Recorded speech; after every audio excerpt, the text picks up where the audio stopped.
महिलाएं अक्सर जो हैं वो अपने मिड 30s या मिड 40s में जाकर उनको ये रियलाइज होता है कि अब जो है वो थोड़ा बहुत फाइनेंशियल प्लानिंग कर सकती हैं, अपने लिए बचत कर सकती हैं। जब भी वुमेन से मैं बात करती हूँ तो उनका एक ही क्वेश्चन रहता है कि मुझे कुछ समझता नहीं है, मैं पैसे नहीं संभाल सकती, मैं पैसे सेव तो कर सकती हूँ लेकिन इन्वेस्ट नहीं कर सकती। 34% वुमेन महिला को इनफैक्ट सैलरी और उनकी कमाई 34% लेस होती है compare to a male counter.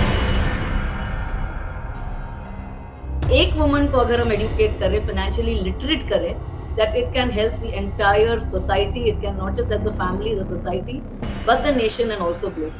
आपको हर फाइनेंशियल डिसीजन में हर फाइनेंशियल जानकारी आपको होनी चाहिए। तो awareness is very very important, जानना जरूरी है, बेसिक्स इंपॉर्टेंट है, उसके बाद starting investing is also very very important. Investment के तौर तरीके में अगर अपग्रेड हो रहे हैं तो शायद इंश्योरेंस में भी अपग्रेड होना होगा। Claim from the group insurance cover when you are covered with it, but still take an individual insurance cover is my recommendation to you. Term insurance जरूरी है और term insurance में महिलाओं को ये important है कि your policy, your husband's policy and your policy should be endorsed under MWP Act 1874. When you are wanting to create wealth, you have to invest in some investment which gives you more than inflation. आज inflation ही 6% है। आपके पास 100 रुपए हैं तो आप अपने investment को कैसे इसको बांटोगी, किस तरह से आगे लेके जाओगे? I have created a system which has really helped me and my clients to 6 envelopes जो है, तो अगर 100 रुपए है तो अगर मेरी नेसेसिटीज जो है रोटी कपड़ा मकान उसके लिए रेंट वो सब अगर है, so I would put 50% in necessities और बाकी 50% I will divide into another 5 different envelopes.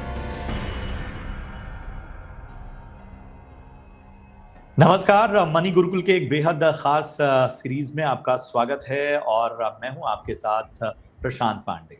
बहुत सारी बातचीत हम पहले आपके लिए ला चुके हैं जिसके जरिए हम इन्वेस्टर एजुकेशन को और ज्यादा बढ़ावा दे रहे हैं, लोगों में अवेयरनेस फैला रहे हैं। और आज इसी कड़ी में हमारे साथ बेहद खास मेहमान हैं। मैं परिचय करा दूं, हमारे साथ नीता मिनेजिस जुड़ चुकी हैं जो कि जानी मानी ऑथर और फाउंडर हैं फाइनेंशियली स्मार्ट, एक बहुत ही शानदार किताब जिसके जरिए वो महिलाओं की जिंदगी में फाइनेंशियली एक अलग तरह का कंट्रीब्यूशन दे रही हैं और बहुत ही जो कहते हैं ना कि सचमुच में जो चैलेंजेस हैं और जो स्थितियां हैं उनको अलग तरीके से उन्होंने डिकोड किया है इस किताब में। तो हम उस बारे में भी बात करेंगे और आज की जो हमारी चर्चा रहेगी वो महिलाओं की फाइनेंशियल प्लानिंग और खासतौर पे उनके रिटायरमेंट और उनके बच्चों और उनकी जो इतनी सारी जिम्मेदारियां हैं ना, उसके बीच में वो खुद के लिए कोई फाइनेंशियल प्लानिंग कर पा रही हैं या नहीं कर पा रही हैं, इस पर हम जरा रोशनी डालेंगे। तो नीता जी, थैंक यू सो मच अपना कीमती समय देने के लिए और स्वागत है आपका मनी गुरुकुल में। सबसे पहले मेरा सवाल यही है कि आज के जमाने में हम फाइनेंशियल इंडिपेंडेंस की तो बहुत बात करते हैं, लेकिन महिलाएं अक्सर जो हैं वो अपने मिड 30s या मिड 40s में जाकर उनको ये रियलाइज होता है कि अब जो है वो थोड़ा बहुत फाइनेंशियल प्लानिंग कर सकती हैं, अपने लिए बचत कर सकती हैं। हमेशा से वो दूसरों के लिए जीती आई हैं। तो हमें सबसे पहले बताइए कि इस किताब में उनके लिए क्या कुछ गाइड, मतलब मैं ये मान के चलता हूँ ये उनकी एक गाइड है, मार्गदर्शक है। Thank you Prashant ji and thank you for welcoming me to this wonderful podcast जहाँ पे मैं अपनी व्यूज और अपनी किताब के दौरान I can reach out to so many more people and आपका सवाल एकदम परफेक्ट है। इनफैक्ट मैंने ये बुक वुमेन के लिए इसके लिए लिखी क्योंकि आई रियलाइज कि बहुत सारी वुमेन है और they've got so many things that you know that they can do, but when it comes to financial planning वो एक बैक सीट लेती है because of various conditioning जो बचपन से उनके साथ होती है and that's the reason why women in the age of 30 to 40 ये टाइम है जब women जो actually घर की न्यूक्लियस होती है, you know when I say nucleus it is the center, और वो ये एज में जब 30 to 40 50 के बीच में वो पावर फेज में होती है, जब they are actually started working and they also are getting married, they've got various responsibilities। तो ये टाइम पे सबसे ज्यादा जरूरी है कि विमेन जो कमाए वो उनकी अच्छी तरह से नॉट जस्ट सेविंग करे, सिर्फ एफडी या बैंक में ना डाले, घर पे ना रखे, पर उनको स्मार्ट तरीके से इन्वेस्ट करे। एंड इसके लिए ये बुक मैंने लिखी थी क्योंकि मेरी एक्सपीरियंस में, मैं 30 साल से ये इंडस्ट्री में हूँ एंड मैं फैमिलीज के साथ आई मीन प्लानिंग, उनकी फाइनेंशियल प्लानिंग करती हूँ। इंश्योरेंस मैंने बेचा है, म्यूचुअल फंड्स मैंने बेचा है, पर मैंने देखा है जब भी वुमेन से मैं बात करती हूँ तो उनका एक ही क्वेश्चन रहता है कि मुझे कुछ समझता नहीं है, ये बहुत कॉम्प्लेक्स चीज है, मैं पैसे नहीं संभाल सकती, मैं पैसे सेव तो कर सकती हूँ लेकिन इन्वेस्ट नहीं कर सकती हूँ। तो ये इम्पोर्टेंट है क्योंकि जो महिला है 30 से 50 की उम्र में, in fact when they are started earning, उसके साथ उनके पास बहुत सारे रिस्पॉन्सिबिलिटीज भी आती है, जैसे कि child bearing, you know, once they are married, then when they are caring for a child or when they are during pregnancy, they have to take a career break. Elder caregiving, family में अगर कोई है जो elder है तो उनके लिए they have to in fact, you know, take a break to take care. Mostly it is a woman who takes that break in the career. So जैसे वो कमा रही है और उसके ऊपर जेंडर गैप भी होती है, जेंडर गैप पैरिटी जो हमारे यहाँ पे है, 34% वुमेन, महिला को इनफैक्ट सैलरी और उनकी कमाई 34% लेस होती है compare to a male counterpart. तो एंड और एक चीज है, women live longer than men, ये स्टेटिस्टिक्स कहती है।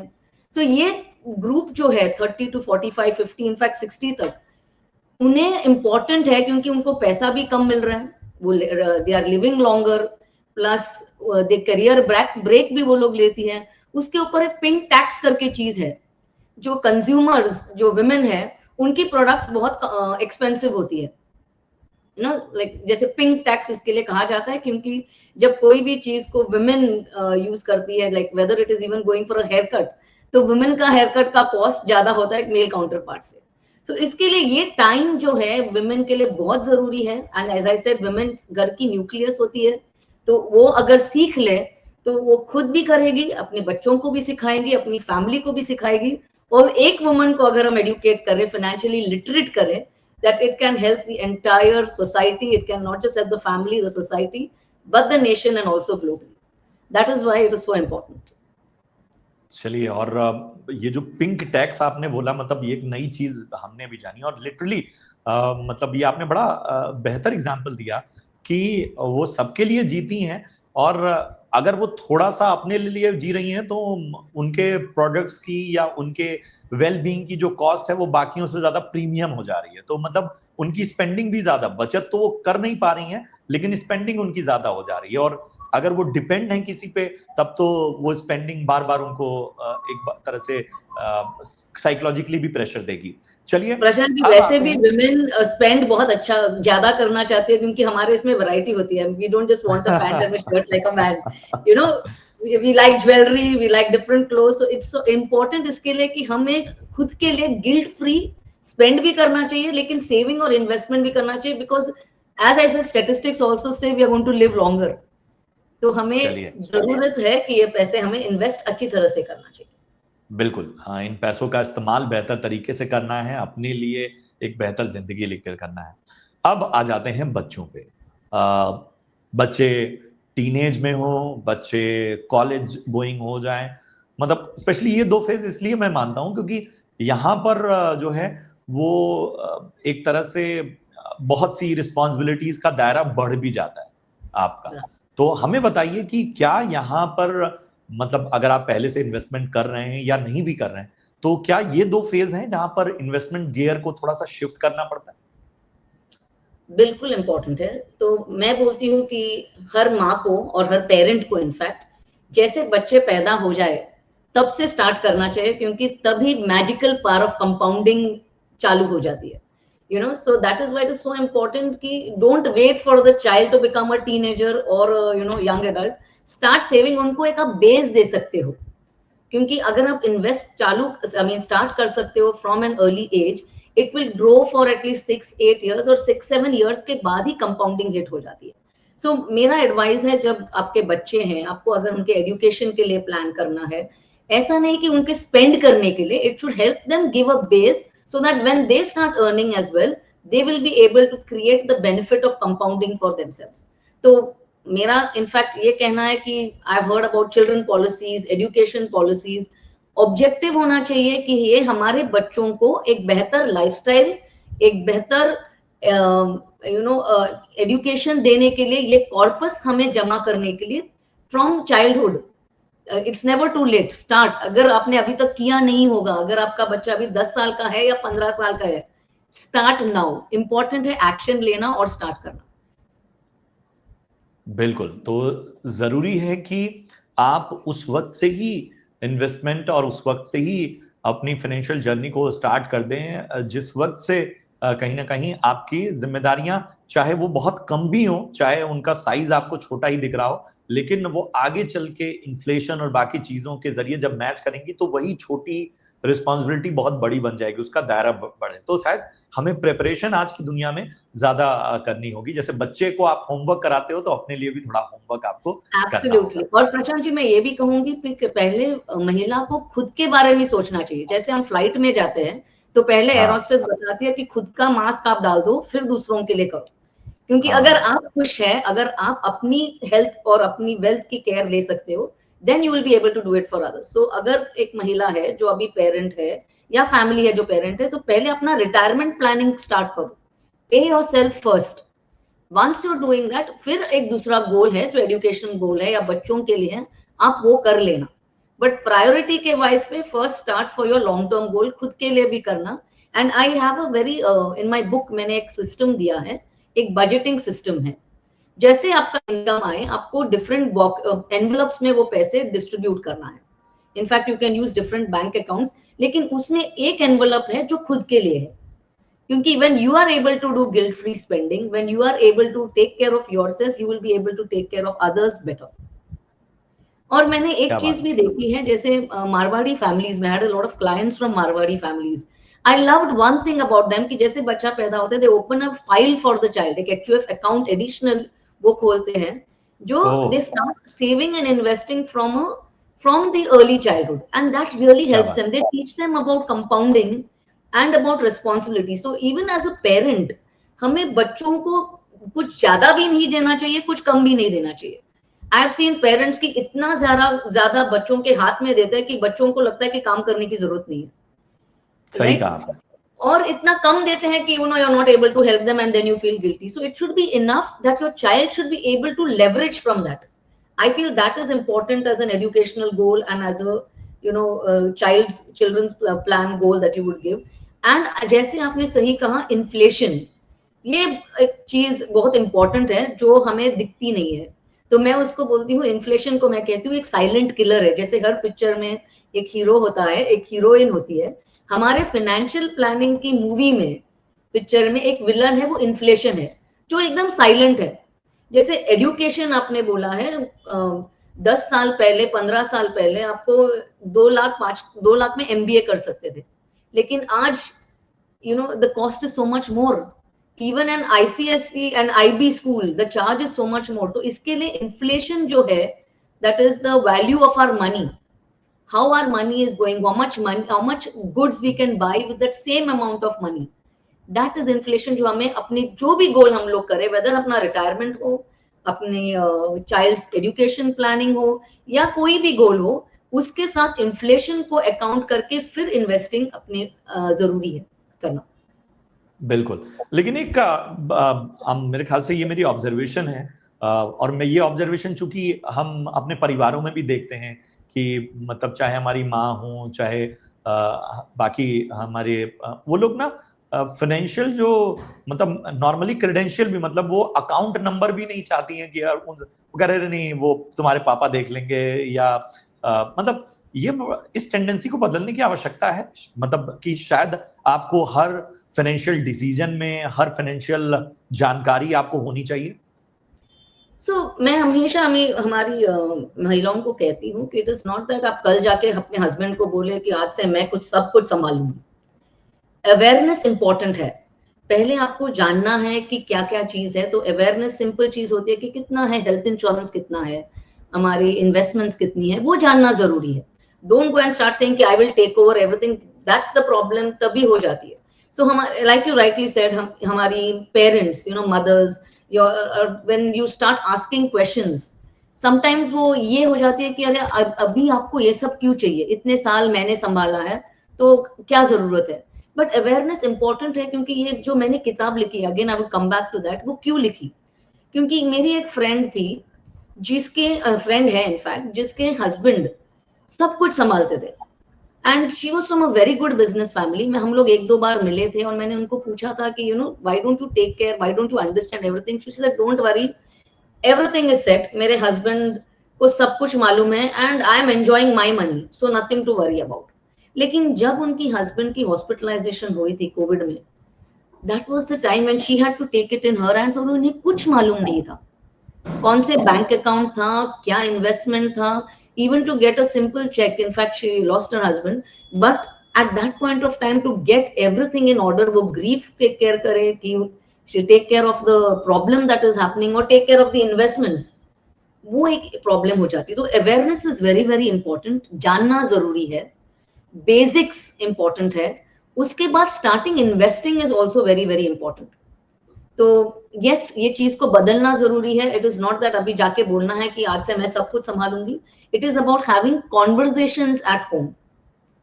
So I also talk about, having conversations at the dinner table, at the lunch table. When you meet your friends, even women, when you meet, normally when men meet, they talk about कि अरे आज ये stock खरीदा, आज ये real estate property खरीदी। जब women मिलते हैं, normally we talk about sales, कि मिंत्रा में ये सेल चल रहा है या ये डिस्काउंट चल रही है। सो अभी we need to change that thing where we can talk about money with our children, with our family, with our spouse and with our friends. इसको, ये टॉपिक मनी एक टैबू टॉपिक नहीं है। Money एक बहुत जरूरी चीज है, लेकिन it is not the means to an end, it is just a tool. ये सबको मालूम होना चाहिए कि money is just a tool and it can help you achieve your goals. So इसके लिए you need to be aware and have these conversations about money.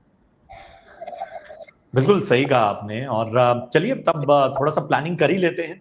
हमें बताइए कि क्या क्या वो टूल्स अवेलेबल हैं, क्या क्या वो प्रोडक्ट्स अवेलेबल हैं जिनके जरिए महिलाएं अपनी इन्वेस्टमेंट, रिटायरमेंट या चिल्ड्रन प्लान्स, इन सबको मैनेज कर सकती हैं। So the tools and frameworks that are there, as I said, पहले डिसाइड आपके गोल्स क्या है, कि अगर आपके बच्चे का एजुकेशन गोल आपको करना है, जैसे पहले अपना रिटायरमेंट गोल कर लेना है, कि अगर you are in the age group of 30 and you are planning for your retirement. अगर today when I talk about retirement, I don't talk about 75-80 retirement. मैं रिटायरमेंट उस चीज के लिए बोलती हूँ जब फाइनेंशियल फ्रीडम आपको चाहिए। So you need to make your money work for you, so you need to know what is the amount that you require. आज के लाइफस्टाइल के हिसाब से अगर आप 15 साल के बाद सेम लाइफस्टाइल या बेटर लाइफस्टाइल जीना चाहते हैं, तो उसके लिए विद इन्फ्लेशन आपको कितना पैसा लगेगा, उसके लिए कैलकुलेटर्स अवेलेबल हैं। It is available on AMFI website, it's available on various websites where you can go and check out how much is enough, right? Today, what is your lifestyle? What lifestyle you want to maintain? Even though you do not have, even though money is not, you're not earning, you're not having any income coming in, you will be able to take care. And what is the corpus that you require so that you will lead a healthy, wealthy, and stress-free lifestyle till age 85, 90 or whatever. So वो calculation आपको how much is enough जानना बहुत जरूरी है। बच्चों के लिए अगर आप, the next thing when you look at children's goal, again that you can start off with mutual funds as SIPs. I normally recommend SIPs because that is the best systematic way and it is a stress-free way to actually ensure, and it has worked for me and for my clients. But you have to ensure that if you're looking for a goal of around 6 years to 10 years plus, then you can look at equity mutual funds. If you're looking for shorter goals where you want to buy a house or you want to get something, a car, if that is between 2 or 3 years, you should look at debt mutual funds. So I would normally recommend having a goal. Second, adding an emotion to that goal.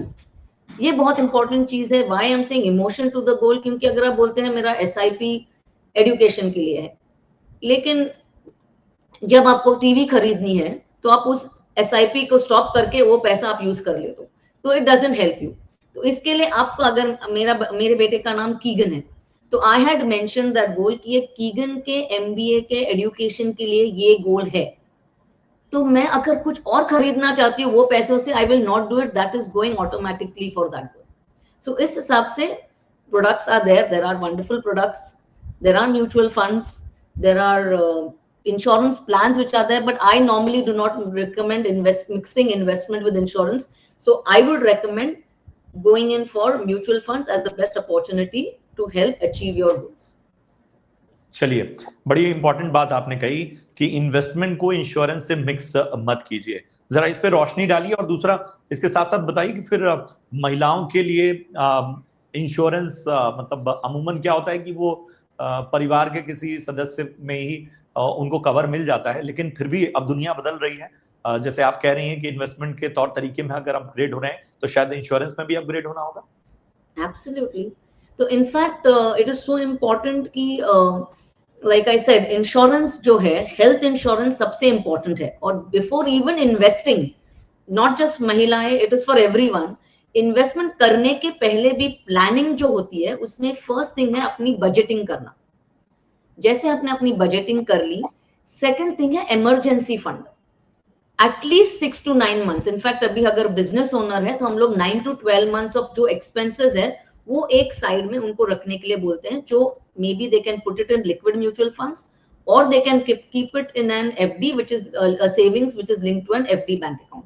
क्योंकि अगर चीज like covid आ जाती है और something like this, when there are black swan events that come in, ये emergency fund हमें सबसे ज्यादा इंपॉर्टेंट होती है। तो at that point of time, अगर markets I mean if the markets have fallen down, pulling it out from the market is not an option, right? तो इसके लिए पहले प्लानिंग में सबसे जरूरी होता है इमरजेंसी फंड, बजटिंग के बाद। उसके बाद रिस्क मैनेजमेंट। रिस्क मैनेजमेंट में हेल्थ इंश्योरेंस सबसे इंपॉर्टेंट होता है, और लेडीज के लिए very important. Even if you are working and if your company has covered you with a group insurance, or even if you're covered through your husband's group insurance, एक खुद के लिए हेल्थ इंश्योरेंस लेना बहुत जरूरी है, एंड इंडिविजुअल हेल्थ इंश्योरेंस, क्योंकि medical cost और इन्फ्लेशन भी बहुत है। And maybe tomorrow you decide to take up, leave a job and get into business, और your husband decides to get into business, वो हेल्थ कवर जो group cover है वो बंद हो जाती है। तो इसके लिए खुद की एक इंश्योरेंस कवर होना बहुत जरूरी है, because it covers a lot of things, specially जो women in the age group of 25, 30, 35 are there. Group insurance cover जो है, it covers pregnancy and a lot of other things. So claim from the group insurance cover when you are covered with it, but still take an individual insurance cover is my recommendation to you. Second thing is about term insurance cover. As I say, मैं खुद insurance company में काम कर चुकी हूँ for around 15 years. I was with LIC of India as a staff and as a development officer. I've sold a lot of insurance plans, and I'm also a fellowship in life insurance. So with my knowledge, I would like to tell you कि insurance और investment mix करने की बीमारी जो India में है वो बहुत ज्यादा है। मैंने खुद ये मिस्टेक किया है when I was working. So now you need to ensure that you do not mix the two.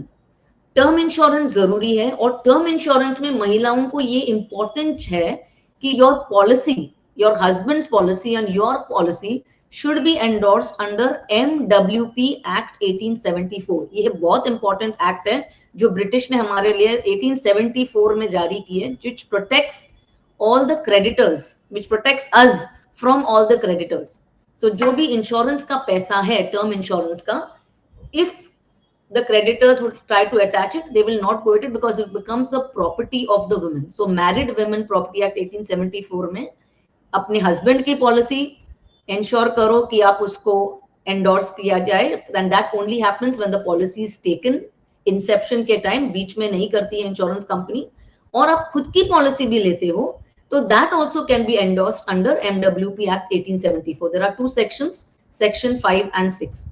So ये इंपॉर्टेंट है आपको जानना कि हेल्थ इंश्योरेंस जरूरी है, टर्म इंश्योरेंस भी जरूरी है। और आज सुप्रीम कोर्ट ने ऑल्सो एक लॉ पास किया है कि today women is also contributing to the income even if she's a homemaker.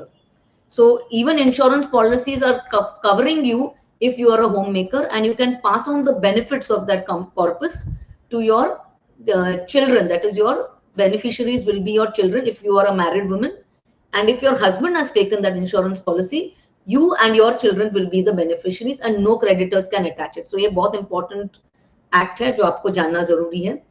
उसके बाद जो पैसा बचता है, then that is important to ensure that your various goals are there. You need to cover it, and you need to ensure that you are saving either through lump sums or SIPs, through mutual funds, to ensure that your long term goal, आपका retirement goal, आपका child's planning goal, and various other goals are taken care of.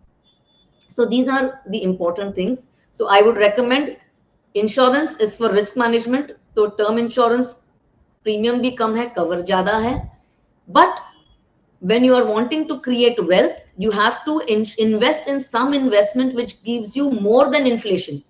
आज inflation ही 6% है और education inflation तो 10% है, medical inflation तो और भी ज्यादा है. सो अगर आपको वेल्थ क्रिएट करना है और अगर आपको अपने गोल्स अचीव करने हैं, तो the best way is to invest in equity and through either mutual funds और through direct stocks. But insurance जो है उसके लिए you need to take risk off, that is term insurance. क्या बात है, मतलब इतने विस्तार से आपने तमाम चीजें बताई.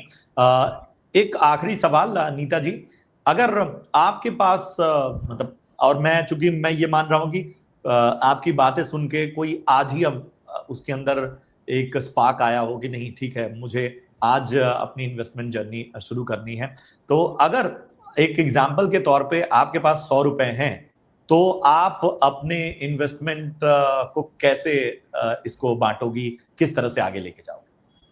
So again, Prashant ji, very important question. ये age के हिसाब से होता है. There is a thumb rule. But if you ask me today, as I said, I have created a system which has really helped me and my clients. वो 6 envelopes जो है, तो अगर 100 रुपए है, तो अगर मेरी necessities जो है रोटी कपड़ा मकान उसके लिए रेंट वो सब अगर है, so I would put 50% in necessities और बाकी 50% I will divide into another 5 different envelopes. 10% I would say, okay, let it go for my long term lifestyle goal. जो fill it, shut it, forget it. It is my financial freedom goal which gives me the money is invested for 15 years, 20 years or more. So 10% वो 100 रुपए से will go for my long term goal. Another 10% will go for my various other goals. So जो मेरी goal है कि after 5 years I need something or I need for my son's education or I need, so 10% उस goal के हिसाब से जाती है. So ये 3 envelopes हो गए. The 4th envelope is for my play goal. When I say play goal, all work and no play makes Jack a dull boy. That's what I always say, and chill a dull girl. So uske liye I will keep aside 10% of my money to ensure that even if I want to go for a party, or if I want to go and watch a movie, or if I want to go on a vacation, all those will be used from my play goal. Another 10% goes for my education goal, the 5th envelope. Because today, if I want to increase my income, okay, one is I have to invest. For investing, I need money, but I need to upskill myself. So I will invest in my own education, in my own skills, so that I can earn more and I can save more and I can invest more. So that becomes my investment one. That is my education goal. And finally, the 6th one is give. I always believe कि हमें society को give back भी करना चाहिए. Now you can decide on these percentages. So मैंने 10%, 50% necessities के लिए डाल दिए, बाकी के फर्स्ट 10% मैंने पे माई सेल्फ फर्स्ट क्योंकि मेरे फाइनेंशियल फ्रीडम गोल के लिए, next 10% for my other goals, and then as I said, my education goal, my play goal and my give goal. Once I do that, a system is in place. As the money comes into my hand, the 100 rupees, it gets divided and it gets invested into the long term. So that's how I do my budgeting. I help my clients do it, and it has worked beautifully for us because it is a system. तो अगर आपके पास 1000 रुपये हो और आपके पास 1 करोड़ हो या आपके पास 100 रुपये हो, सिस्टम सेम है बजटिंग का. You just need to follow it. क्या बात है. और मतलब लिटरली बता रहा हूं कि ये चीज इतनी अच्छी लग रही है, सुनते हुए इतना अच्छा लग रहा है, और मैं ये विश्वास करता हूँ, यकीन है मुझे कि किस तरह से आपने लोगों की जिंदगियां बदली होंगी. और किताबें तो सबसे अच्छी दोस्त होती हैं हर इंसान की, तो मैं लोगों से अपील भी करूंगा कि जरूर आपकी किताब पढ़ें, वो आपको बेहतर तरीके से आगे ले जाएंगे. ये सामने आपकी किताब है. तो बहुत बहुत शुक्रिया नीता जी, थैंक यू सो मच अपना कीमती समय देने के लिए, और आगे भी इस तरह की चर्चाओं में हम आपका समय लेते रहेंगे. आपको आपके आगे के तमाम जर्नी के लिए, आपके लोगों के इन्वेस्टमेंट जर्नी में आप ऐसे ही गाइड बनी रहें, उसके लिए शुभकामनाएं. Thank you so much, Prashant ji, and thank you so much, Arthasarthi and Gurukul, for this opportunity.